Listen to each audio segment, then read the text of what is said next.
Hello, everybody. Welcome to the Mikestand. We've hit the hump day, Wednesday here.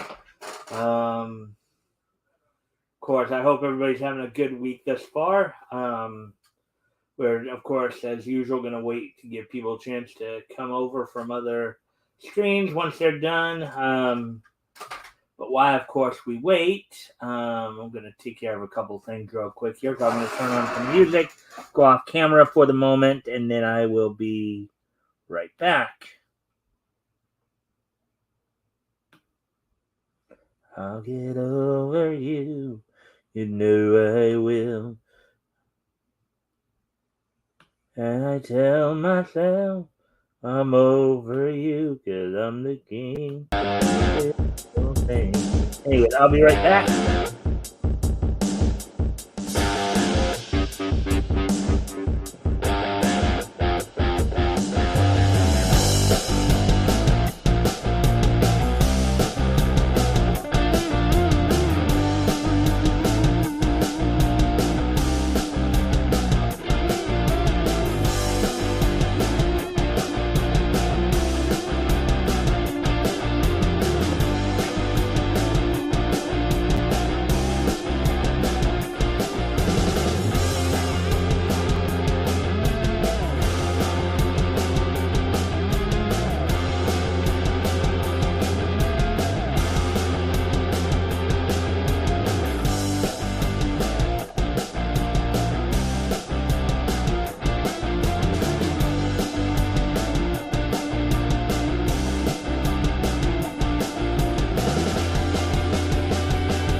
All right, anyways, hope everybody's having a good day thus far.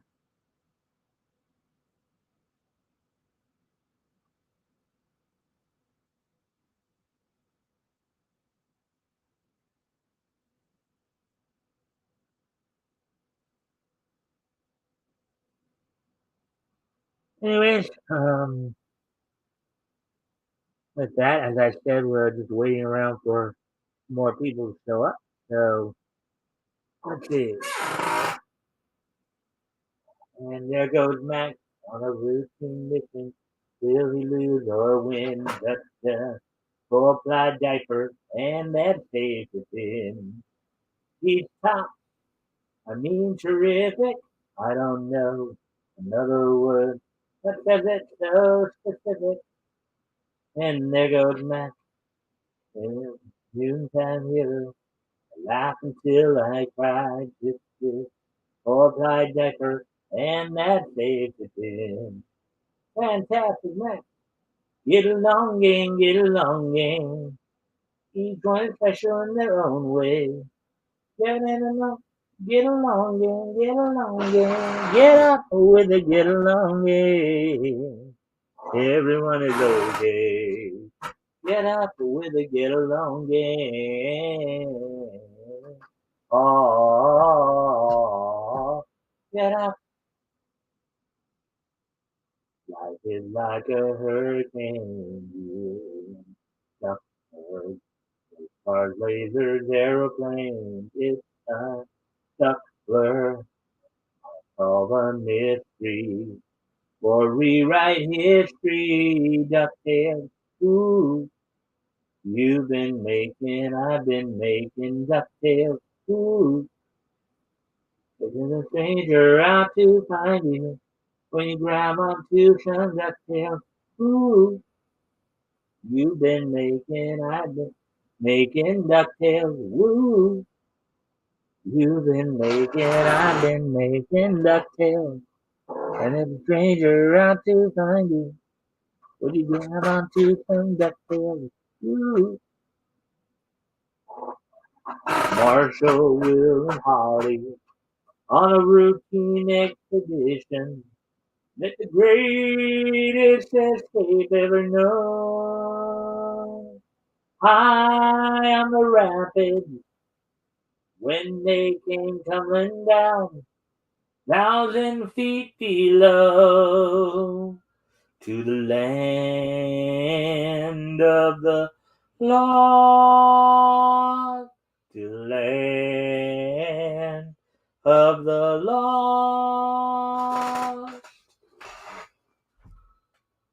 They're dashing, they're daring, courageous and caring, faithful and friendly with stories to share.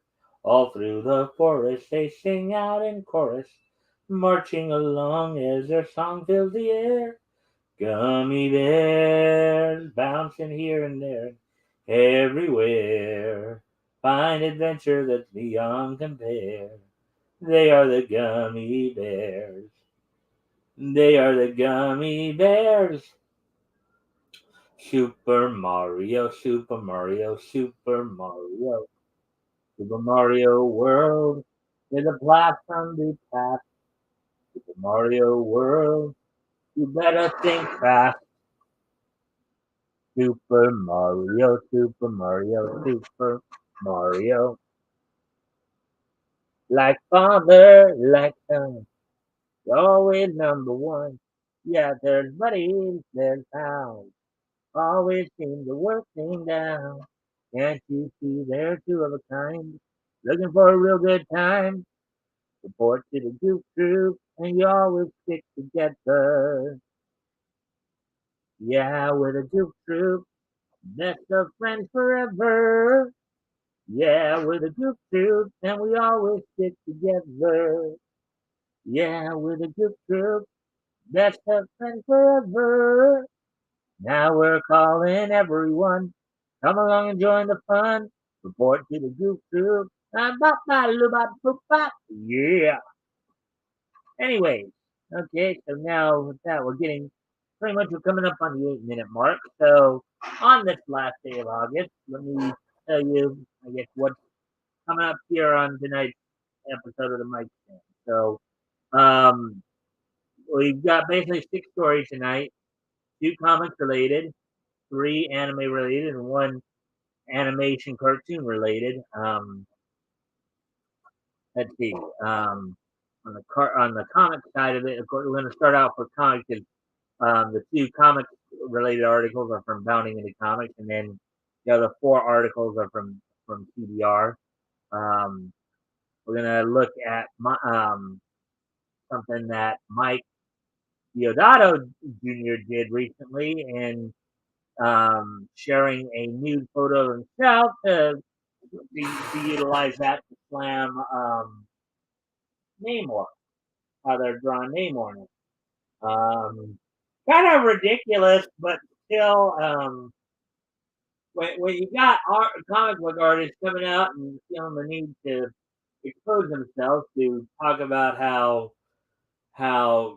quality of artwork is gone down, you know that's probably not a good sign of things. Also, we're going to look at some underutilized Spider-Man comic book villains, courtesy of Frank Martin, I believe. Um, really simple piece there. Also, on the anime side of it, let's see. Um, an American manga is getting a Japanese release. Looking at that. The Dragon Ball Superhero looks like it'll be getting its own anime arc that we might be seeing here. And Netflix is announcing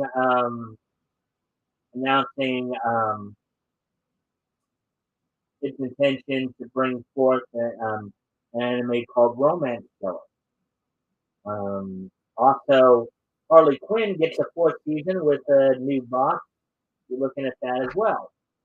Plus, of course, the wrestling roundup. Of course, tonight, of course, is Dynamite. So big weekend coming up this weekend for WWE and AEW, and WWE has Clash of the Castle on Saturday, and then on Sunday they have an NXT event, NXT Takeover, which looks like they're going to close down NXT and then merge that with NXT UK and start up an NXT European division. Um, let's see. Well, I think they're actually closing up the UK branch and turning it into UK Europe, NXT Europe. AW, of course, has its week leading up into the All Out pay per view on Sunday, which will be directly competing against NXT. So we'll just have to wait and see what all happens with that. But anyways, why don't we go ahead and get started on articles here, and we do that, of course. And I think the person dropped in to come in to drop a like and share.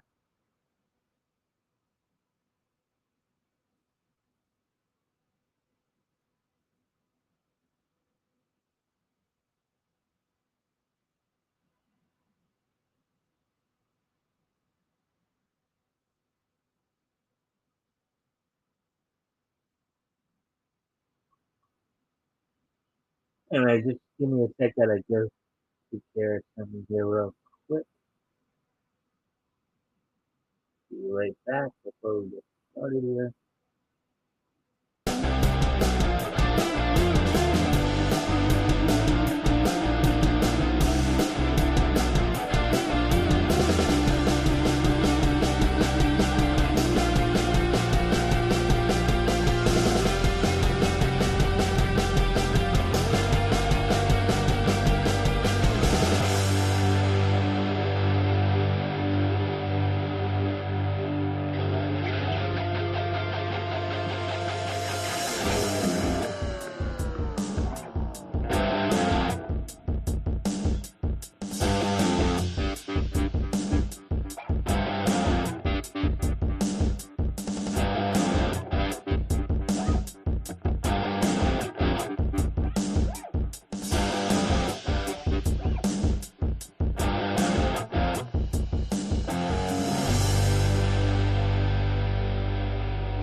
I am back here.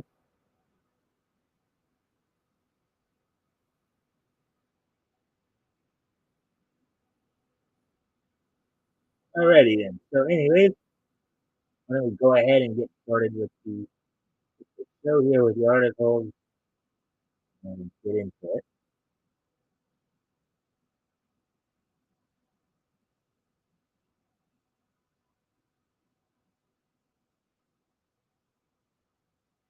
Okay, so this is our headliner tonight, as it were. Um,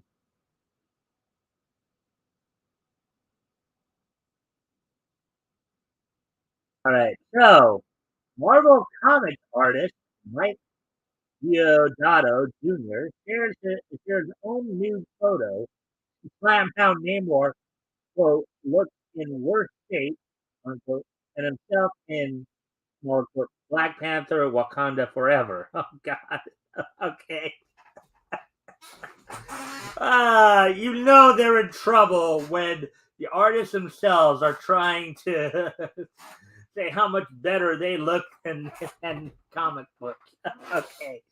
Article by Spencer Cooley published yesterday. So here we go. In what may be the most unique form of criticism ever leveled towards the Marvel Cinematic Universe, Marvel comic artist Mike Diodato Jr. Recently shared his own new photograph to express his disappointment in the fact that Pinup Huerta's depiction of Namor the Submariner in Black Panther Wakanda Forever, unquote, looks in worse shape than the 60-year-old artist who drew. Oh, this sounds ridiculous. Oh boy. All right. Deodato Jr., whose Marvel Comics portfolio includes notable runs on such titles as The Amazing Spider-Man, New Avengers Volume 2, and Dark Reign era of the Thunderbolts, revealed his bare opinion on the Atlantean King's lacking live-action physique in a now deleted post made to his personal Instagram on yeah, I'm sure that your Instagram really was trying to sell with your 60-year-old on the platform.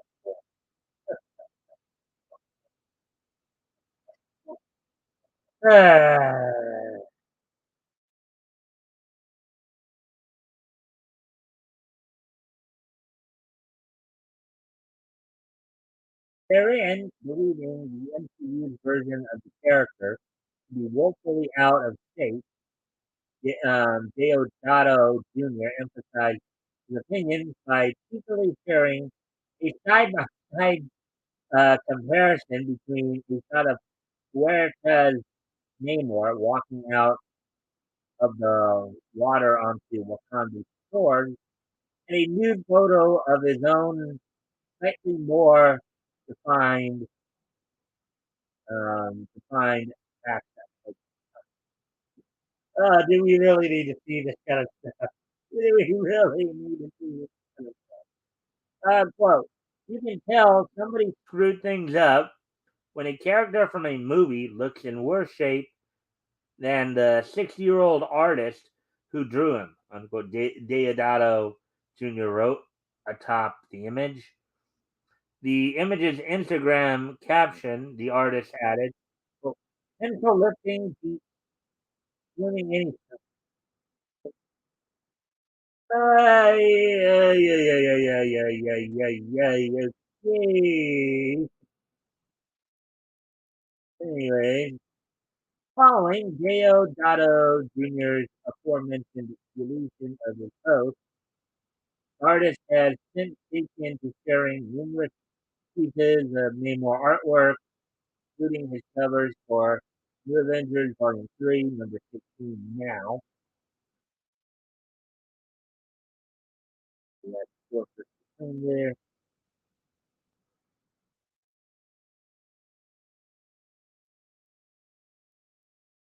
Avengers Invaders on one number 5.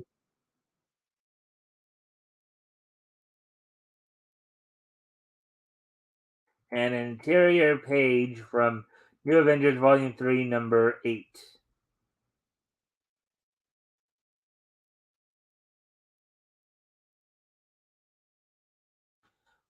Yeah, his drawing Namor does look more like streamlined.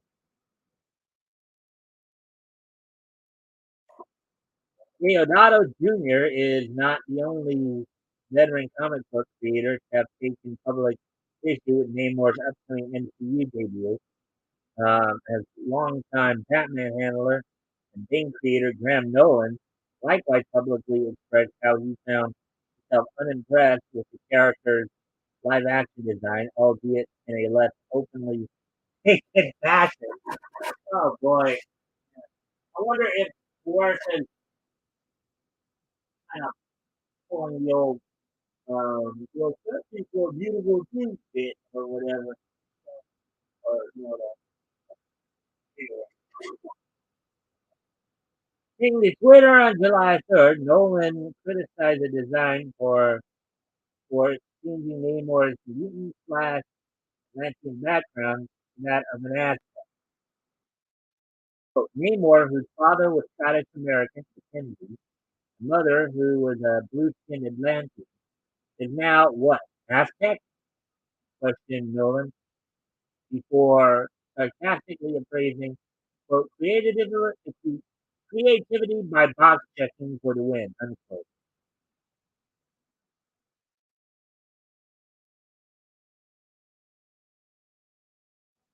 Uh, okay, that almost doesn't look all that real to begin with.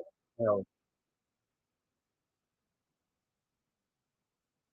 it does have some very, very Black Panther, Wakanda Forever, is set to close out Marvel's Phase 4 on November 11th, 2022. So, next year, just like 2.5 months, I guess.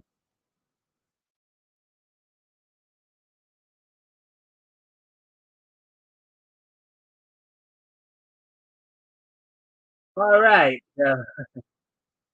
Name more actors to know. Bertha, I wouldn't be here without inclusion. Well, yeah, I guess you wouldn't because you, it's totally not the original concept of the character. Totally not. Got that right there. Man. Hey, RJ. Naked comic book artist. Yeah, I'm sure a lot of people. I mentioned that. I kind of mentioned that to Chris earlier too on his stream, and you know, he was even yeah, you know, Namor not looking like Namor, but then we get a little bit more here that not only not only that, but apparently they're trying to change his origin from like Scottish American and British Atlantean to him being Aztec. Doesn't really make a whole lot of sense. And if you haven't already, we can like to share the things so we can get some more friendly people on here. That'd be appreciated. Anyway, we're gonna move on to the next article now, and our second article here in which we're going to um, talk about underutilized Spider-Man villain. Frank Martin here.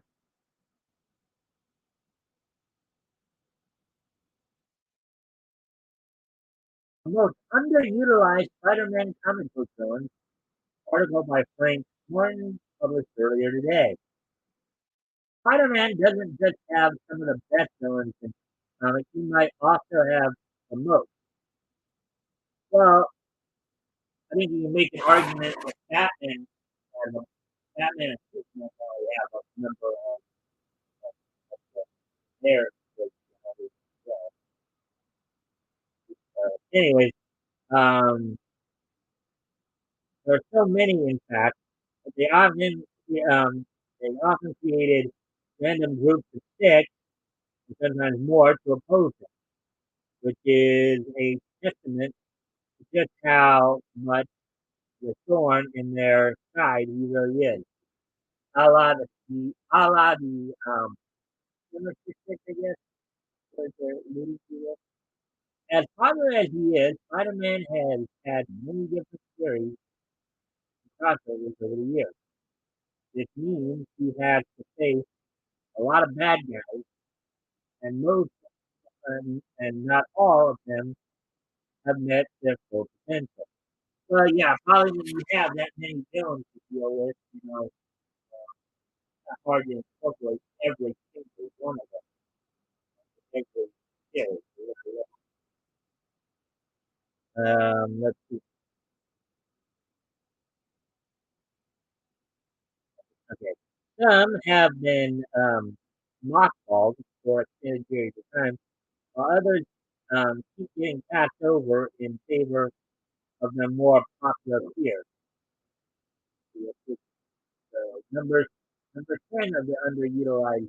Hey, Woody! No! Woody! Yay! Yes, the comic book artist actually did that, Woody. I can tell you for a fact that a comic book artist apparently did.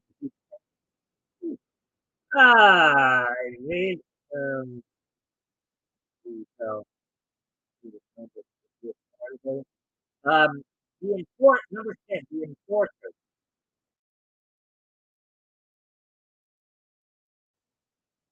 The enforcers are essentially henchmen for other villains, mainly the kingdom.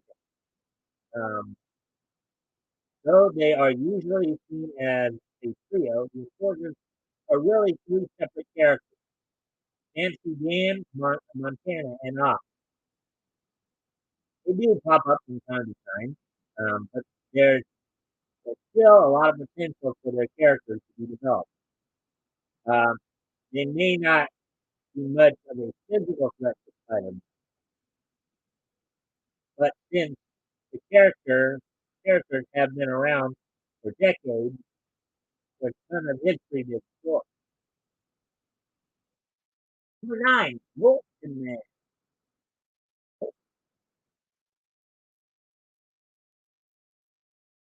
Wolfman Man is a villain that appeared early on in Spider-Man's career. There's nothing inherently unique about his origin or his ability to generate heat and radiation,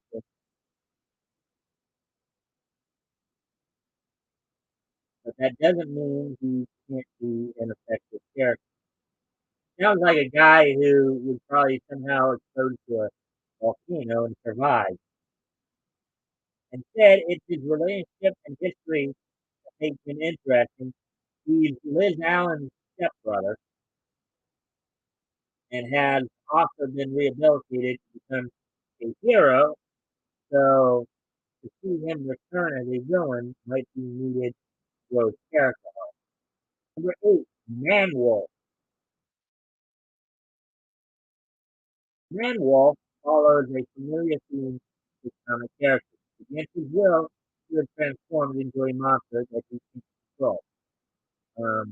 What makes his character interesting, however, is that he is J. Jonah Jameson's son. So John did. Now, of course, they did use John Jameson in the Spider-Man. They did use they did use John Jameson in Spider-Man the animated series of the '90s. They just didn't use the Angela. Leapfrog, they have to include Leapfrog. We'll see, RJ. I guess Leapfrog is one of the, some of you believe is one of the Spider-Man's underutilized um, villains.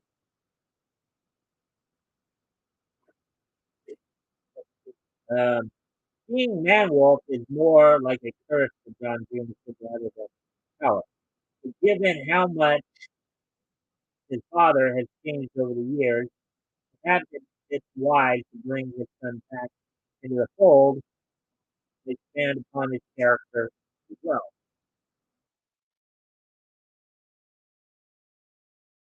Shade. Oh, goody. Marvel has has a character both. You know, DC has one too with the Rogue Golden Age Flash. Um, so the Shade. The Shade was a Spider-Man villain that made a very brief appearance. As his name implies, he's primarily a shadow-like ghost character, mystical origin that Spider-Man had had to visit Doctor Strange in order to beat. Spider-Man's interaction with him actually led to an encounter with another mystical villain known as uh, Chakra. Chakra is making a resurgence in the new Spider-Verse event. Might be time to revisit Shade as well. Oh, now this guy was actually used against what John Jameson. Again, I think they might have changed his origin because of the little bit. Spock was another one they kind of used. Probably used to do it today.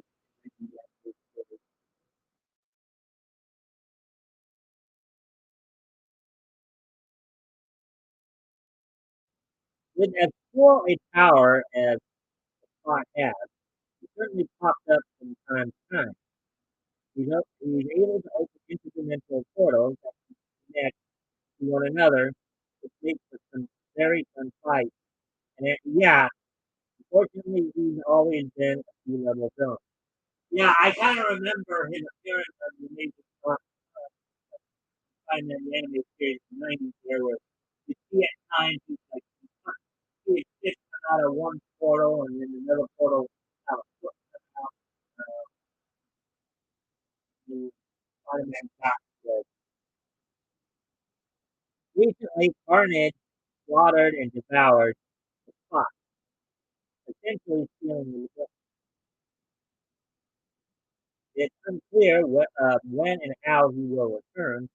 This low-level villain is definitely deserving of more time to spot.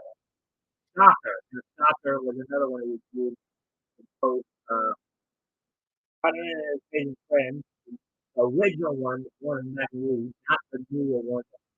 Like,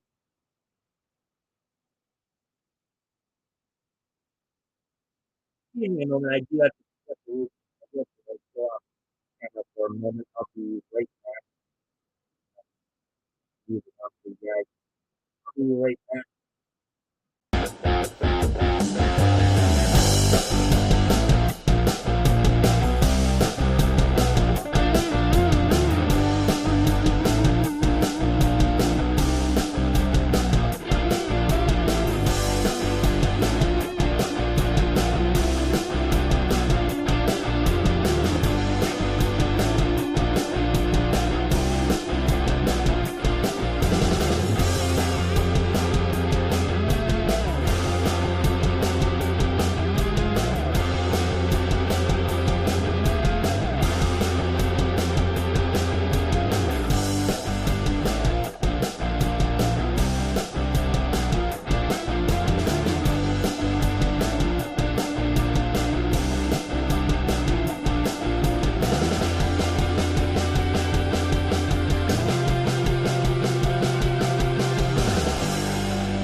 All right, I'm back. So let's see. Get ready to continue on with the article here.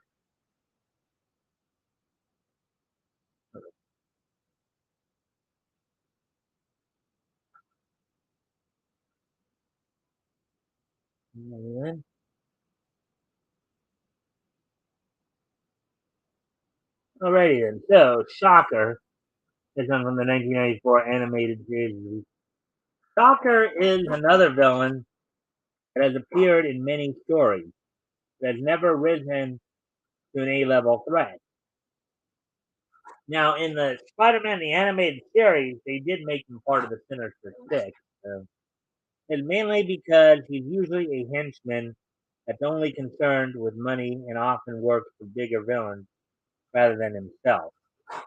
Um, since he's been around such a long time, the Shocker deserves at least a story or two that makes him a legitimate threat to Spider-Man rather than a joke.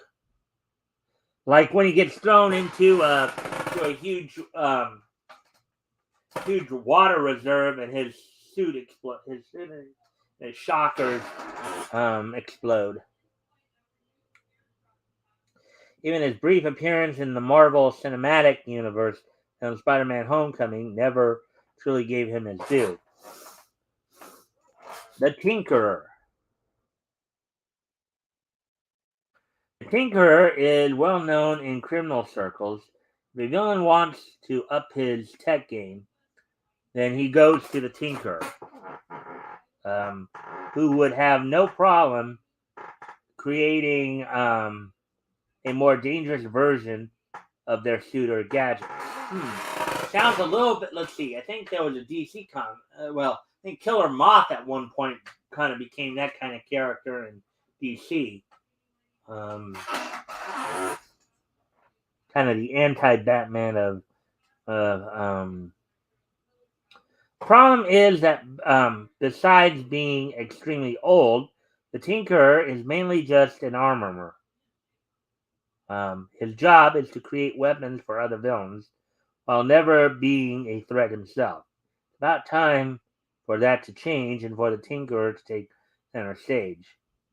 Well, another idea they could have is they could somehow have, they could indicate that Tinker has a son or something like that who also inherited his dad's skills, and then instead of manufacturing weapons for others, he could manufacture and my dad wasn't a joke. My dad, and I'll prove that my dad wasn't a joke. I'm gonna go after Spider-Man myself, but I'm the Tinkerer too. I'm the Tinkerer's son. So Spider-Man, bad guys, beware, because I'm coming for you. That kind of thing.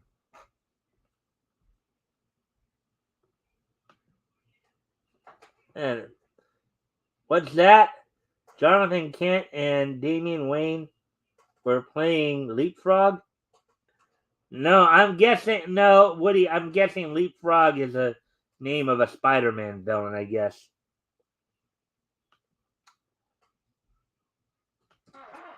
Anyway, number three, down the countdown, number three, Spider Man Norman Osborn. So this is a Norman Osborn version. So Norman Osborn is obviously a big time Spider Man villain, as the Green Goblin, but fans might not be aware that a version of him is also a version of Spider Man. This character played a fairly large role in the Spider-Geddon crossover event. Like any Osborn, he was destined to turn on his fellow Spider-Men. He made a brief resurgence to become a villain against Doc Ock's superior Spider-Man. He was a great bad guy, though, and deserves to be featured more.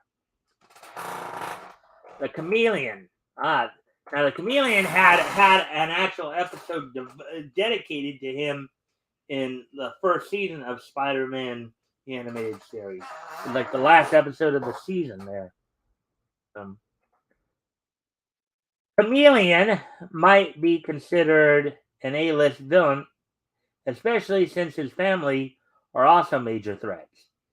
He even holds the distinction of being the first supervillain to appear in a Spider-Man book, but he's also criminally underutilized. His ability to assume the identity of almost anybody is a power that could ruin Spider-Man's life on multiple levels. For one reason or another, he's often been seen as a supporting villain rather than a main threat. But but the potential is there for him to do some major damage. And the number one most underutilized Spider-Man villain of all time, according to Frank Martin here, Mr. Negative. I guess no leapfrog, no leapfrog. RJ.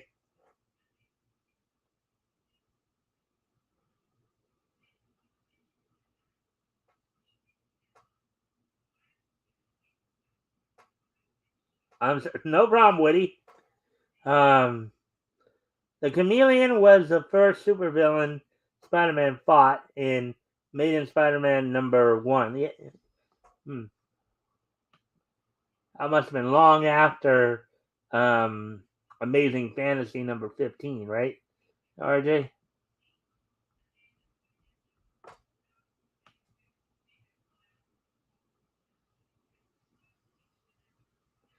Leapfrog got robbed.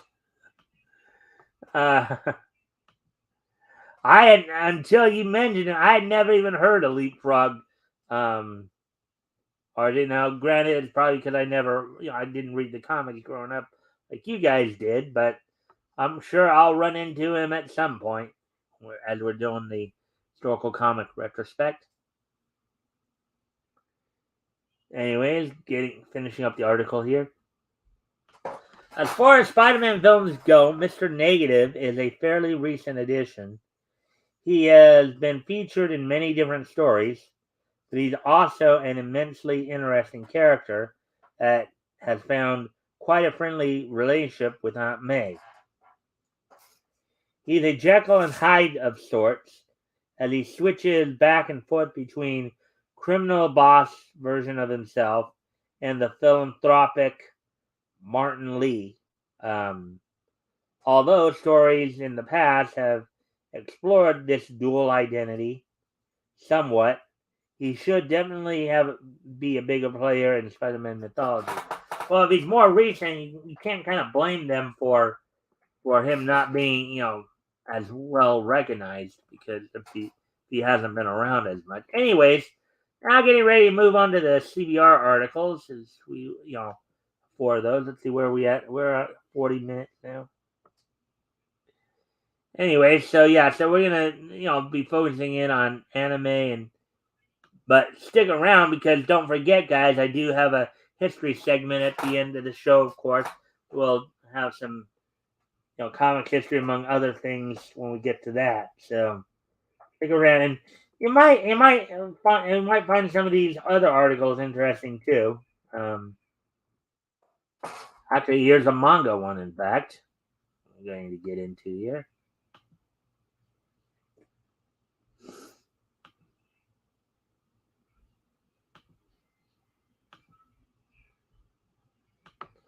All right.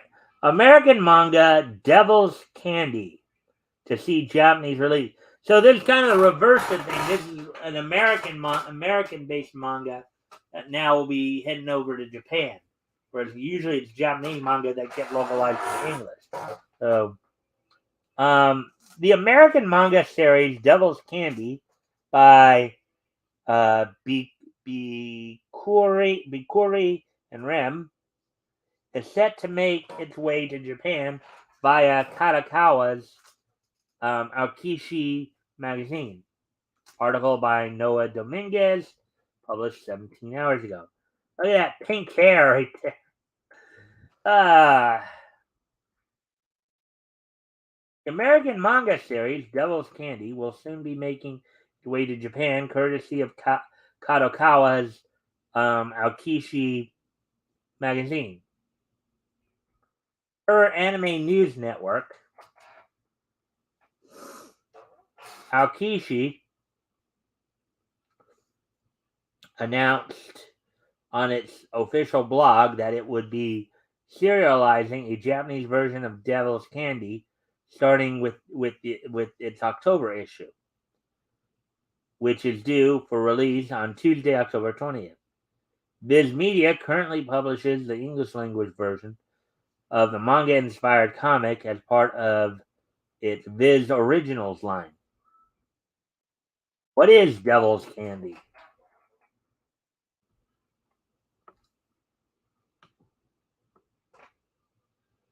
Don't know if you guys have caught any of Devil's Candy there.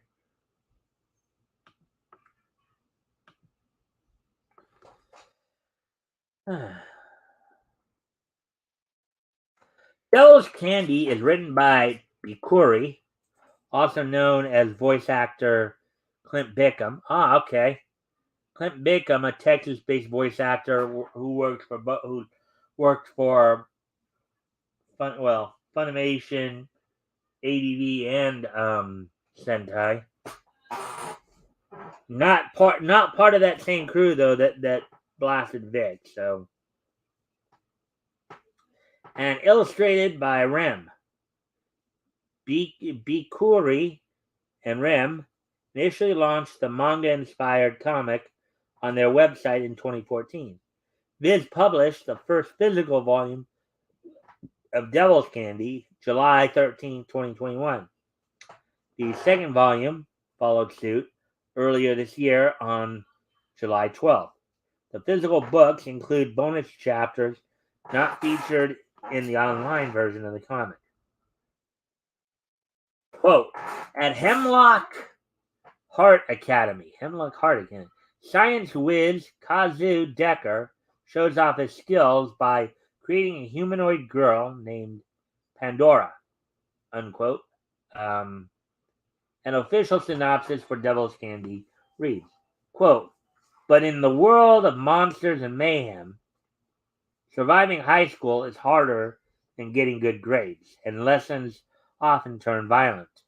Fortunately for them, Pandora's stoic nature and seemingly limitless strength, paired with Kazu's luck, knowledge, and friends, get them out of trouble almost as often as they get mixed up in it. Unquote.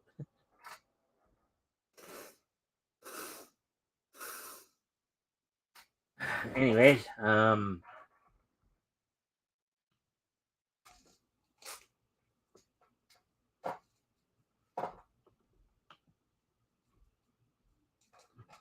in Devil's Candy, Volume 1, Kazu introduces his classmates to Pandora, whose violent streak and impressive strength cause more destruction in his already chaotic school life. This sounds like a classic absurdist comedy from. Hmm. Braving runaway science experiments, howling apparitions, and a deadly fashion show, Pandora learns that life at a devil high school is a day-to-day struggle for survival. Really? Unquote. Meanwhile, Volume 2 finds Kazu, quote, having a hard time getting used to Pandora's growing independence. But then an elite rival academy, Sacred Crown, challenges the ill-matched students of Hemlock Heart to a violent game of egg scram. Pandora's unlimited strength soon gets recognized by a society of sinister demons beyond the schoolyard. And now it's not just Kazu who wants Pandora's attention. Unquote. Hmm. Of course, it's certainly not unprecedented for a piece of American media inspired by Japanese media to come full circle and be localized for a Japanese audience. One of the most notable examples as of late is Rooster Teeth's anime-inspired animated series Ruby. And yes, that is how it's pronounced, Ruby, um, which was not only dubbed into Japanese, but also spawned numerous manga titles, more recently, a full-blown anime adaptation. So, there we go with that one. I'm getting ready to move on to the next article, which is at 47-minute mark there.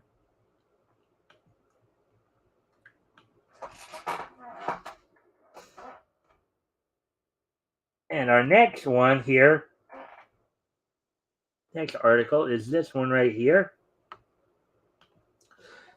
Dragon Ball Super Superhero could get its own full-scale anime arc. Dragon Ball Super's new movie could possibly fit on the anime's timeline, but it is a little trickier than the movies that precede it. Article by Mark York, published 14 hours ago. Warning: the following contains spoilers for Dragon Ball Super, and now out now. Pooh. I hate it when this happens. I didn't think this had spoilers in it. Pooh. All right, well, just skip it then. Cause I don't really do like full spoilers. I won't do articles with spoilers in. Sometimes with like mini spoilers if there's a particular need for them. But man, I hate it when they pull that.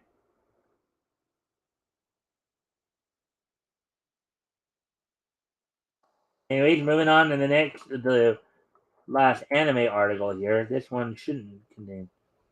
So, anyways, Romantic Killer trailer release date, plot, and news to know. Netflix announced the upcoming Romantic Killer release with a teaser trailer that highlights the whimsical energy of this unique rom-com anime. Article by Jacqueline Applegate, published 8 hours ago. Okay, so for manga artists, there's nothing more rewarding than having their original comic series adapted into anime. And now Wataru Momose, creator of Romantic Killer, can say they understand the proud sentiment. satirical manga series, Romantic Killer, is being given the anime treatment, with a number of fans hyped for its Netflix debut. This past month, Netflix announced the upcoming release with a teaser trailer that highlights the whimsical energy of this unique rom-com anime. Not too much is known. Um, Not much is known about the manga series in the U.S. But based on fans in Japan, viewers are in for a fun experience. Here's everything to know ahead of the Romantic Killer anime. The plot of Romantic Killer.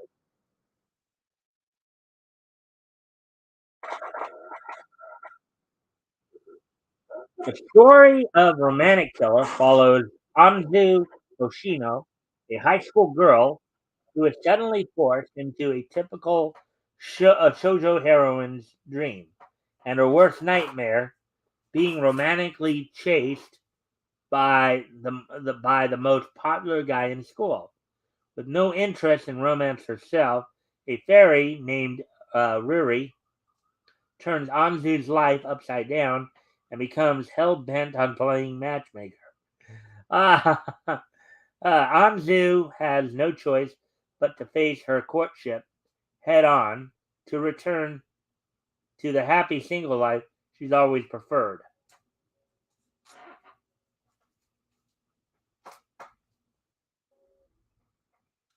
As wacky as the concept is, there's something intriguing about a chojo hero who wants nothing at all to do with romance. Further details on the plot reveal that this is a plan devised from a magical realm to increase the human population one young heart at a time. With her absolute distaste for romance, the fairy Riri proclaims that Anzu is the perfect candidate for this test. All right, so my guess is, this kind of goes back to a story I know that Yellow Flash did. This may be one of those manga that that maybe the Japanese government had actually asked for, because I don't know if some of you know this, but the population rate, the birth rate in Japan has been going down a few years as young people are choosing not to start families until later in life, until they're more well established in their own work fields. Problem is, though, is if you wait too long, biology catches up to you, as we all know. If you start waiting till you're in your 30s and 40s to start having kids, it can be somewhat a problem, especially if you wait till your 40s. With some of the more unfortunately well-known, genetic disorders like Down syndrome, coming up. So, but I think this manga was born out of the idea of trying to encourage younger people in Japan to start procreating more. That's what it sounds like anyways. I got to step away Peter for a moment. I'll be right back. I hope you guys are enjoying the articles thus far. I'll be right back, but I will put some music on for you guys.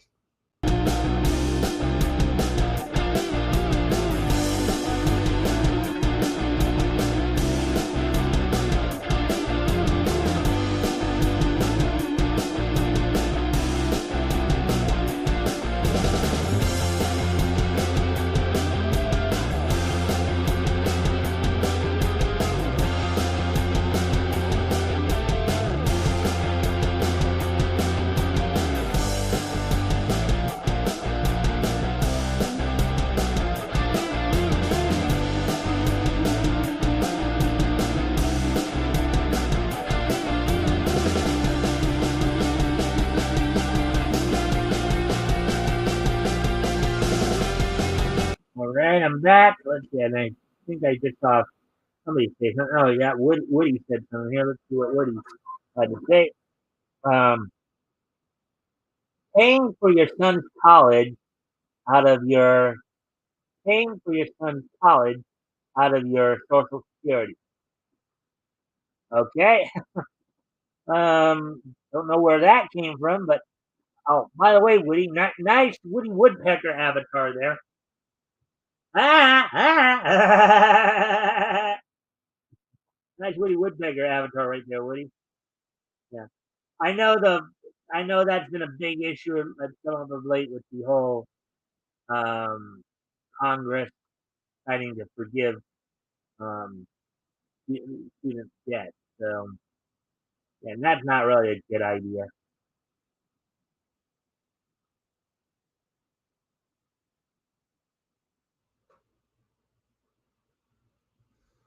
So, anyways, getting back to the article here.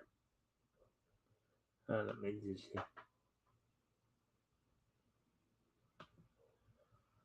Let's see. All right, teaser trailer for Romantic Killer. That's this right here.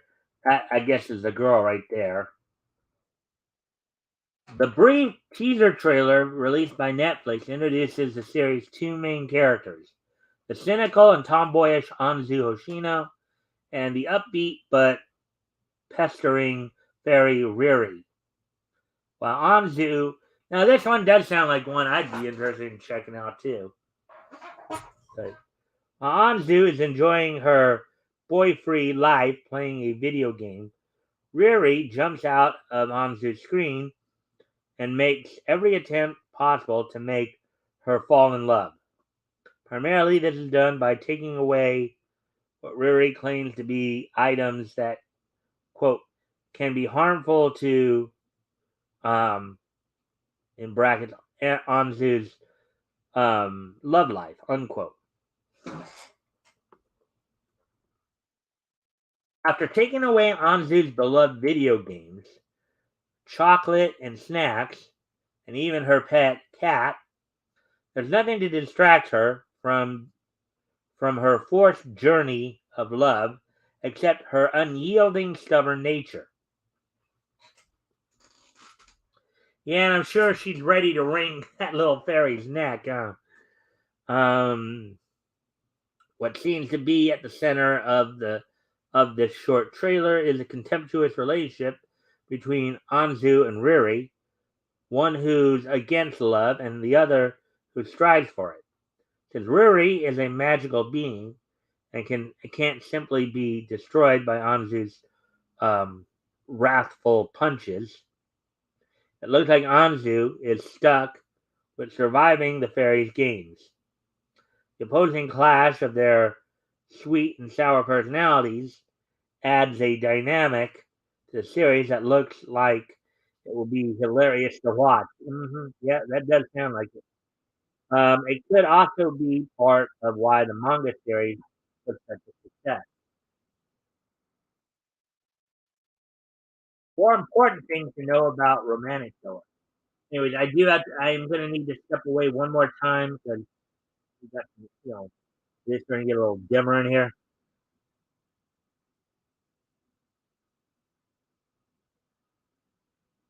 It ain't Mary Jane. It ain't Peter Parker's girlfriend.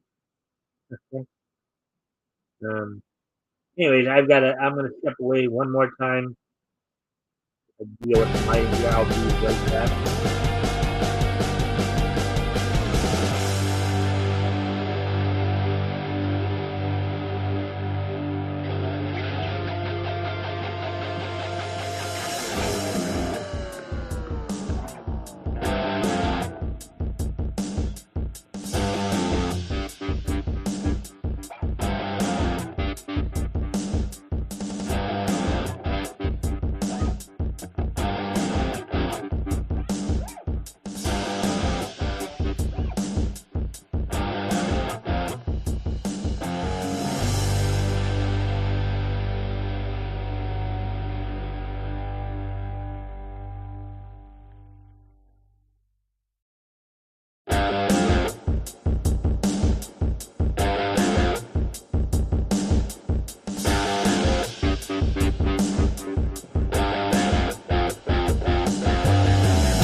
All right, so anyways, getting ready to move on to the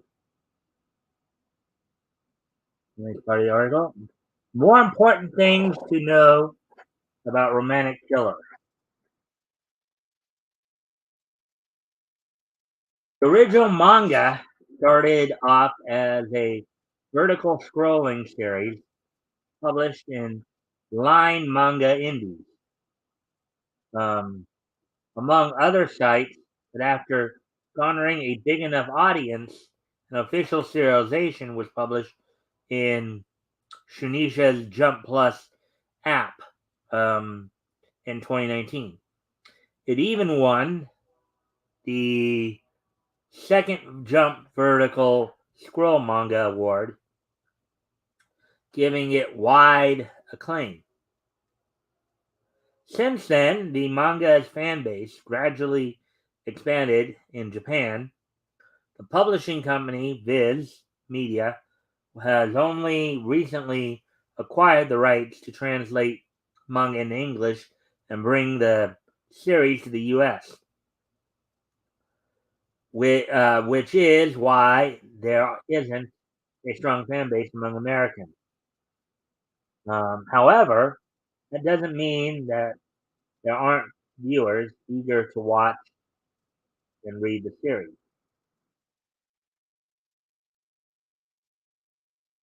Even outside the eccentric plot, there's plenty to look forward to with the anime.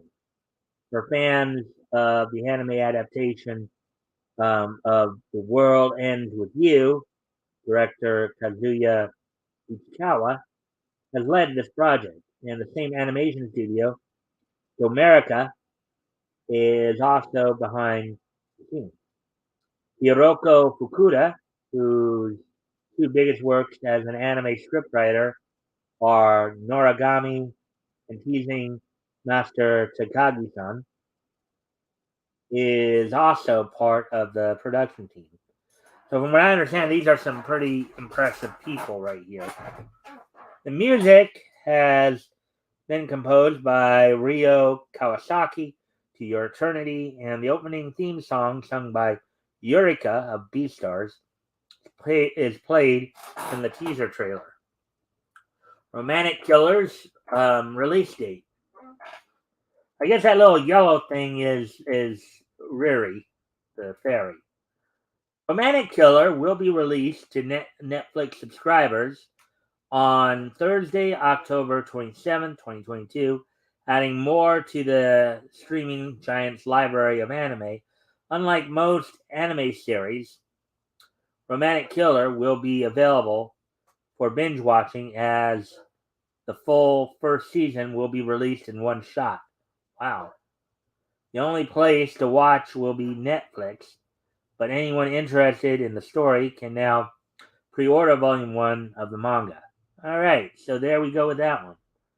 So we do have one more article to go through here before we head out. That was the last anime article. There's actually a cartoon article, kind of a animation cartoon article that we will be going over here.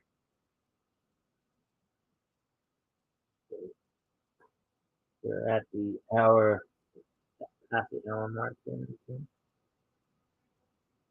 But Romantic Killer, again, Romantic Killer sounds like a manga that may have been in response to the Japanese government asking mangakas to create such manga to try to stir up the the procreative juices.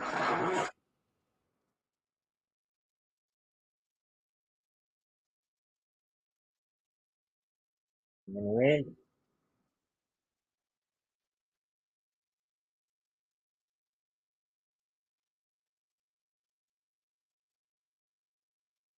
right, so the one thing we're looking for here was here we go. This is the one. This is the article I was going to get to here.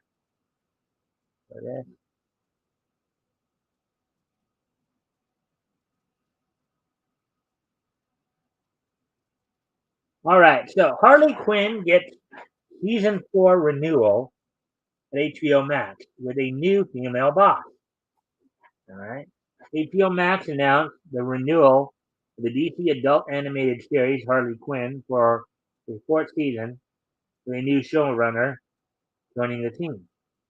Article by Julia Anderson, published 11 hours ago.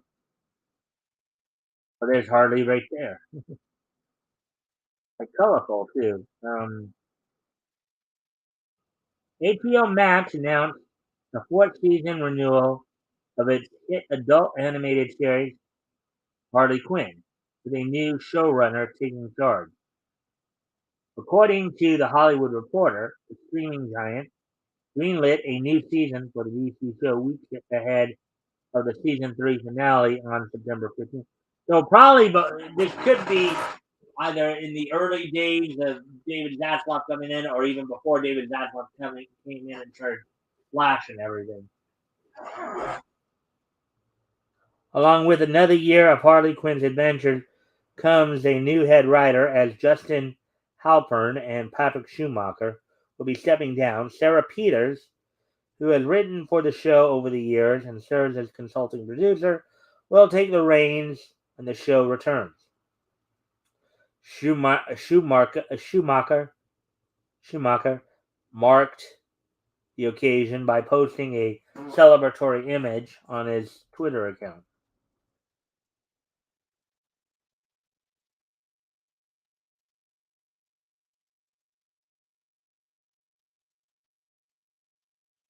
Oh, we are ecstatic that HBO Max wants the story of Harley and Ivy to continue. Unquote.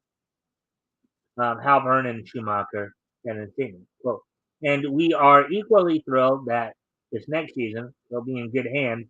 Sarah Peters as our showrunner and CC Aranovich um, overseeing animation production, as they have both greatly influenced the show with their brilliance since the beginning. Unquote. In Harley Quinn's third season, the series sees the return of Harley, Billy Cuoco, and Poison Ivy, Lake Bell, after they return to Gotham City to pursue the latter's dream of turning it into an Eden paradise. While many of the traditional villains seem on a path toward bettering themselves, like Harley and Ivy's budding relationship and Joker's attempt to become a good family man, several of Gotham's known heroes appear to be on a downward spiral. Other cast members include Ron Fuchs, J.B. Smoove, Alan Tudyk, Matt Oberg, Christopher Meloni. Christopher Meloni of of Law and Order Special Victims Unit fame, was there for I think the first 9 seasons of it or something like that. Andy Daly, Diedrich Bader, who of course had lent his voice to earlier DC animated features. I think he was actually the voice of Batman in Batman the Brave and the Bold, in fact, as well as being the voice of Zeta in the Zeta Project. James Adomian, Sanaa Latham, Brianna Cuoco, I guess might be Kayla's sister, or Kaylee's sister, maybe, and Harvey Guillen. The renewal comes weeks after Warner Brothers' shocking cancellation of the Batgirl film, among other movies and series under its wheelhouse, despite several DC projects appearing at risk as the company cleans house. Reports indicated that Harley Quinn was safe. Well, yeah, Harley Quinn is safe because it's succeeding. It's actually a success. Zaslav's not going to get rid of it because it's actually making money for them. So, from the act, Halpern and Schumacher commented shortly after that they felt "quote unquote" hopeful for a season 4 of Harley Quinn due to the series' immense popularity, despite fan fears that it might not survive the shakeup. Harley Quinn season 4 has no release window. The third season concludes on September 15th. is in a few weeks here. Um, Streaming exclusive. In fact, it will be 2 weeks from tomorrow. In fact, streaming exclusively on HBO Max. So there we go with that one, guys. So that's all the articles I have for you tonight. Um, I know we are running a little shy on time here. That was kind of by design. Um,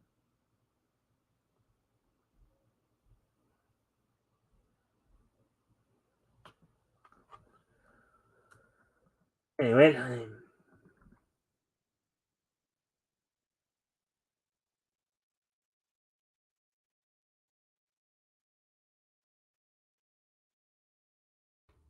there we go.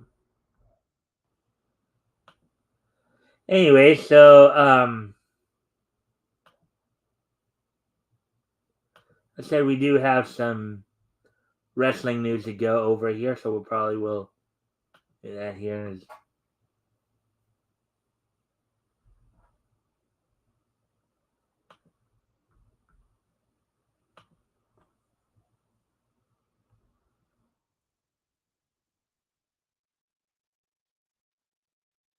So anyway, so WWE had a couple of events this weekend. They have the Clash of the Cancel on Saturday and NXT Next Up or Level Up on Sunday, which will be in direct competition to.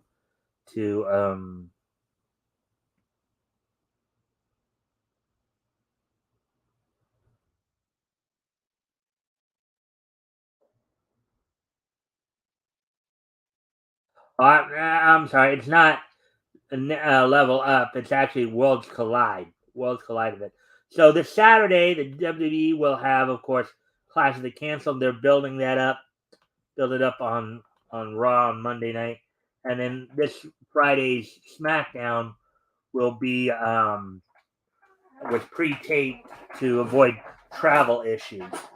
Um, the matches for Clash of the Castle in Cardiff, Wales this week include Roman Reigns defending the unified titles against Drew McIntyre, Gunther defending the Intercontinental title against Sheamus, Liv Morgan defending the SmackDown Women's title against Shayna Baszler.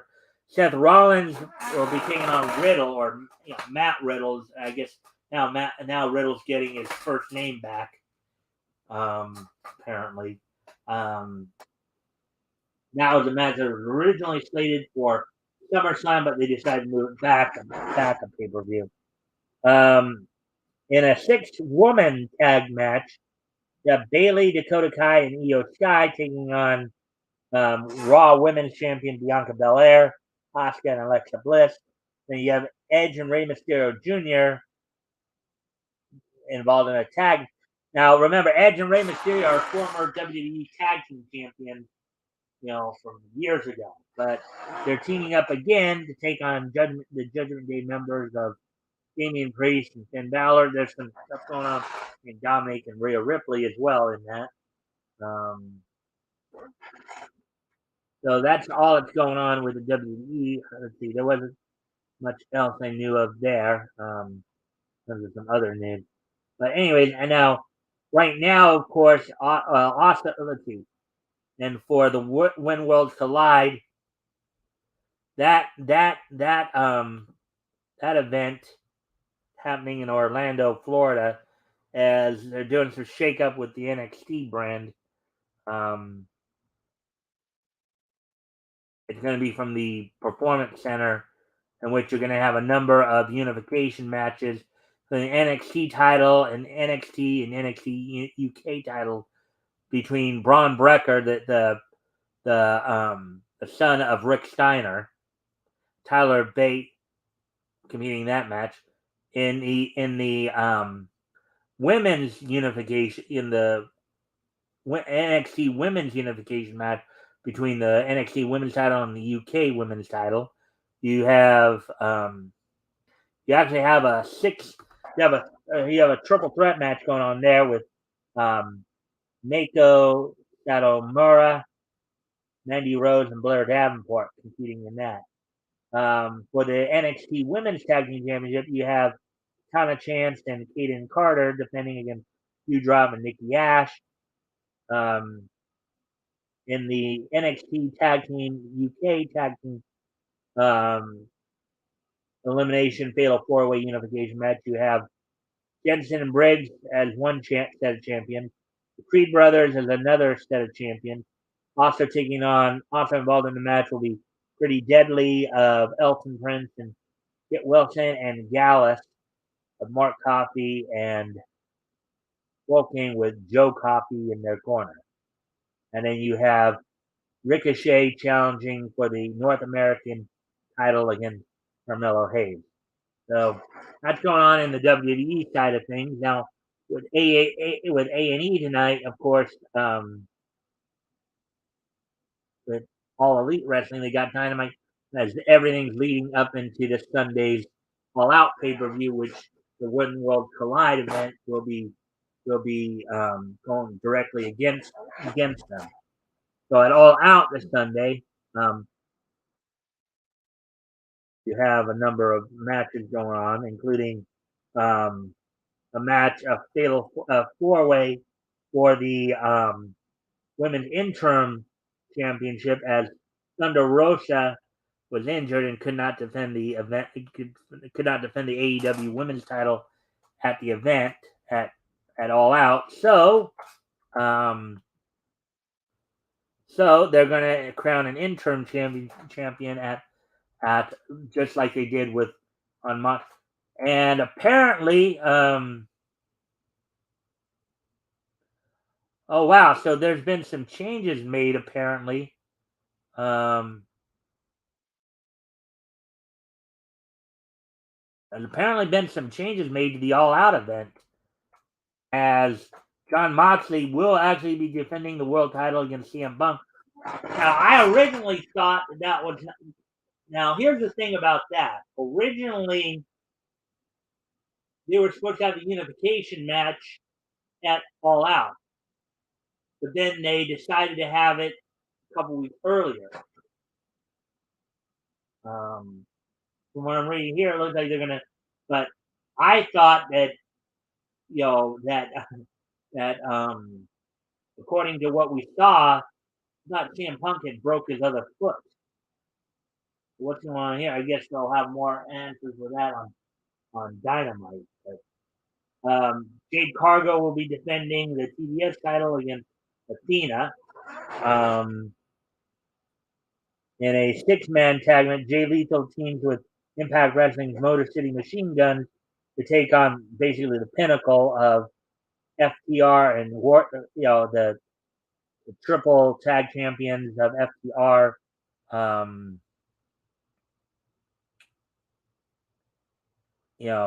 Who are the Ring of Honor, Triple A, and New Japan Tag Team teaming with Wardlow, who's the TNT champion.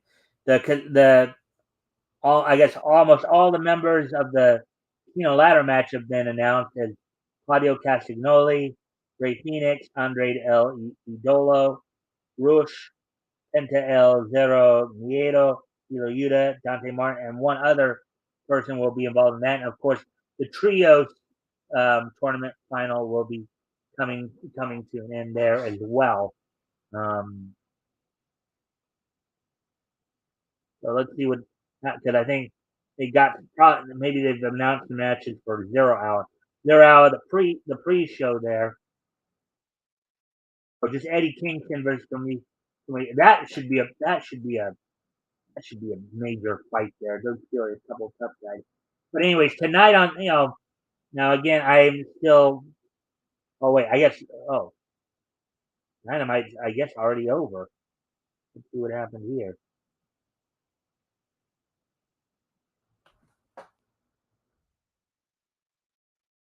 So the Elite advanced to the Trios tournament title, defeating at Empire. Wheeler Yuta won a 4-way match, defeating Dante Martin, Ray Phoenix, Rush in a trios match. Pinnacle of FTR and Wardlow. Okay, so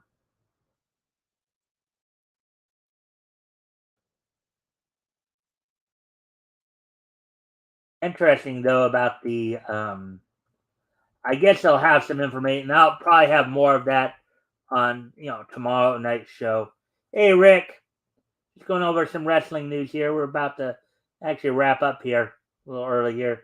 Um, yeah, but I'll probably have more on the AEW stuff because that surprised me when I was just looking at the card for All Out and the interim women's title was not listed there. So I wonder if maybe that got canceled for some reason. Anyways, um,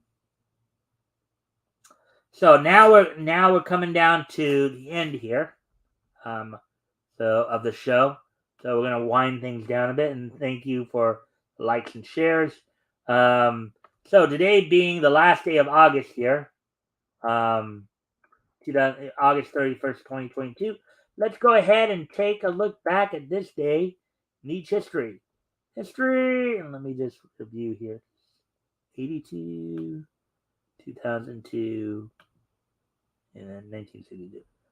Alrighty then. So, with all that being said, why don't we go ahead and get started on looking back at this day in each history. First off, the first thing we're going to do is we're going to wish a happy birthday to somebody. So, I'd like to wish a happy 60th birthday to somebody who's been probably one of the more prolific voice actors of the last 25 years or so. D. Bradley Baker turned 60 today. He's been in a number of works. He's lent his voice to a number of projects on both Cartoon Network and Nickelodeon. Probably one of his most famous, of course, is number 4 of Codename Kids Next Door. So you can hear his voice in a number of stuff. But happy 60th birthday to D. Bradley Baker. So there we go with that one. And we're going to move on to the next piece of niche history. We head forward to 1982. As on this date, 40 years ago today. It's kind of funny because we had 2 straight days of Archie Comics, Laugh Comics. Well, yesterday we noted that the 140th issue of Laugh Comics went on sale back on yesterday's date, 1972. On this date, 10 years later, which was 1982, 40 years ago today, the 375th issue of Laugh from Archie Comics went on sale on this date. Sold for 10 cents, 30 days. Of course, features included Archie, Marvelous Marine, Fred Andrews, and Dylan Doyley. So on this date, 40 years ago today, the 375th issue of Laugh from Archie Comics went on sale on this date. And now to get to the last piece of meat,